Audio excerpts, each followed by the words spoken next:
English কিচেনে নতুন আরেকটি ভিডিওতে আপনাদের সবাইকে স্বাগতম। আমরা আজকে আহ, যে পর্বটা আমরা বা আজকের যে এপিসোড, সেই এপিসোডে আমরা how to develop dialogue writing, এটার গতকালকে আমরা পার্ট 1 সেশন বা কিভাবে ডায়লগ লেখা শুরু করতে হয় সেটা নিয়ে আলোচনা করেছিলাম। আজকের পর্বে আমরা সরাসরি ডায়লগে চলে যাব। আমরা এর আগে একাধিকবার বলেছি যে ডায়লগ এখন একদম জিরো লেভেল স্টুডেন্ট থেকে শুরু করে দশম শ্রেণী পর্যন্ত স্টুডেন্ট সবাইকে ডায়লগ লিখতে এবং ডায়লগ একটা বড় মার্কস ক্যারি করতে হয়, যেটা এসএসসি তে মনে হয় এখন 15 মার্কস চলে, তাই না? স্টুডেন্টরা সবাই জানো যে এখন 15 মার্কস চলে।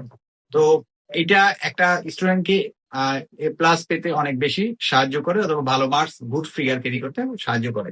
সো ডায়লগ লেখার শুরুতেই আমাকে যে কথাটা কমনলি লিখতে হবে, a dialogue between me and my friend or mention any name লেখা থাকতে পারে, যে write a dialogue between me and my friend Tapu or Rahim, Karim, যাই লেখা থাক না কেন, তো লিখতে হবে ফ্রেন্ড বিটুইন, নাম দেওয়া থাকলে তো নাম থাকবে, আর নাম না থাকলে মি অ্যান্ড মাই ফ্রেন্ড, যদি মেনশন করা থাকে সেটা লিখবো আমরা।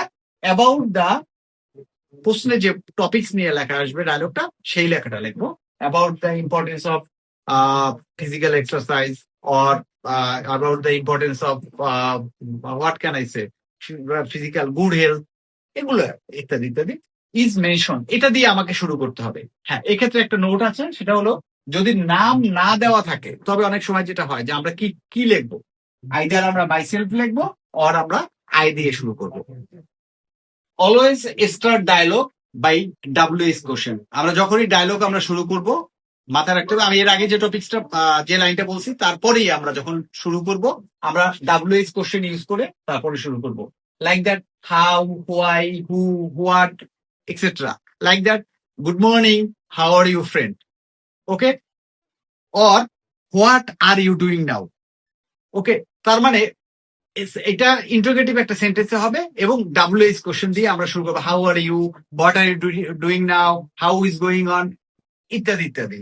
এরপরে যেটা হবে, রাইটিং সংক্ষিপ্ত করার জন্য আমরা কন্ট্রাকশন ফর্মটা ইউজ করব, যেটা একদম ডায়লগ মানে ডায়লগ লেখার একটা নর্মস, সেটা কন্ট্রাকশন ফর্মটা আমাকে ব্যবহার করতে হবে। যেমন ইজ নট, এটা আমরা লিখবো না, আমরা লিখবো ইজেন্ট। এম নট এর পরিবর্তে আমরা লিখবো আরেন্ট। টু নট এর পরিবর্তে আমরা লিখবো ডোন্ট। লেটাস এর পরিবর্তে আমরা লিখবো লেটস, ওকে। সো এই জিনিসগুলো আমাদেরকে একটু খেয়াল রাখতে হবে। কিছু কমন এক্সপ্রেশন বা সেট এক্সপ্রেশন আমরা ইউজ করব ডায়লগে, যেমন how are you, how are you, এই যে কন্ট্রাকশন ফর্ম ইউজ করেছে এখানে, how are you, thanks, and you. That means এটা একদম কমন কথা, এটা আমরা কমনলি ইউজ করব। আরেকটা হতে পারে সেট এক্সপ্রেশন, হতে পারে কিরকম, যেটা আমরা সেট করে রাখতে পারি। গুড বাই, বললাম গুড বাই, আবার বললাম রিপ্লাইও আসবে আমার goodbye and take care.